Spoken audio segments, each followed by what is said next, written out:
Peggy 18.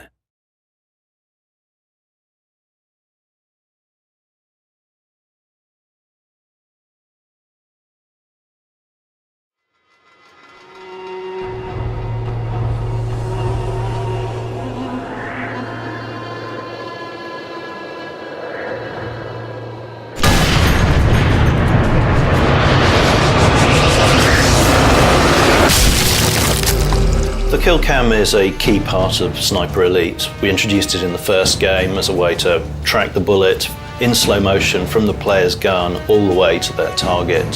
For Sniper Elite V2, we introduced a whole new level of detail to it, where we actually track the bullet through their targets in X-ray and watching as it smashed bones that it came in contact with.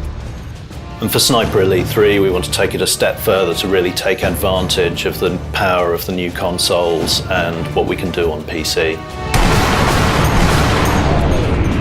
So the X-ray kill cam is triggered if the player gets a really good score, and that's based on whether the enemy is moving, the range of the shot, and also the area that the player is aiming for on that target.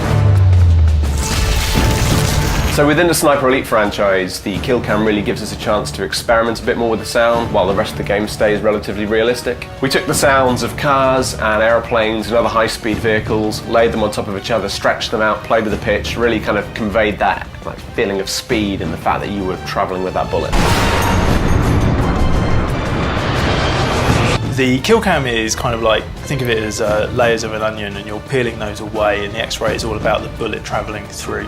On V2 there were 3 layers. There was the outer skin of the character, there were the bones, and then there was the actual organs inside that. Well, we've added an extra 2 layers to that now. There's a full muscle tissue layer and also a circulatory system, and the layers that were there have been comprehensively reworked. So there's a difference with when the bullet hits the bone over the kill cams we had in V2. There we had sort of predefined areas where the bone could snap because we had to set it up all beforehand.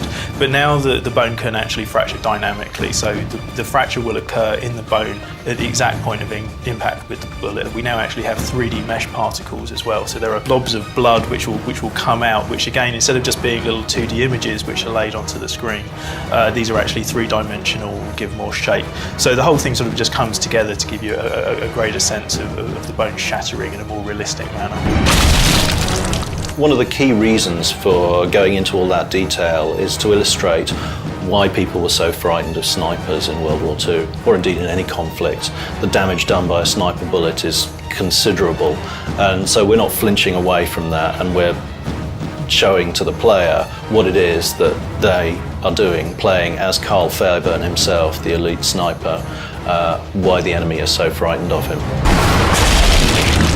So obviously the money shot of the kill cam is that final bullet impact, and we really wanted to get across the kind of breaking of bones and the splitting of organs and that tearing of muscle and sinew. So we took a little trip down to local grocers and bought all manners of fruit and veg and spent a few days snapping them and twisting them, breaking them, squishing them between our hands to get the squelchy and cracky noises that we needed for all of the bones and organs.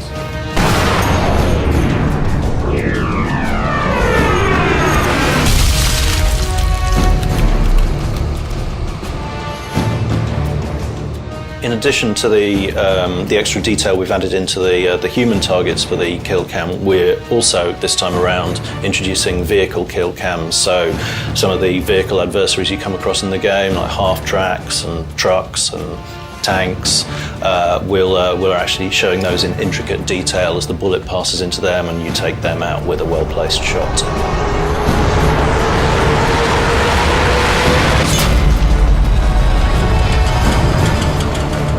We're really pleased with the way everything's coming together, and we're looking forward to showing you more of what we've been talking about in the run-up to the release of the game.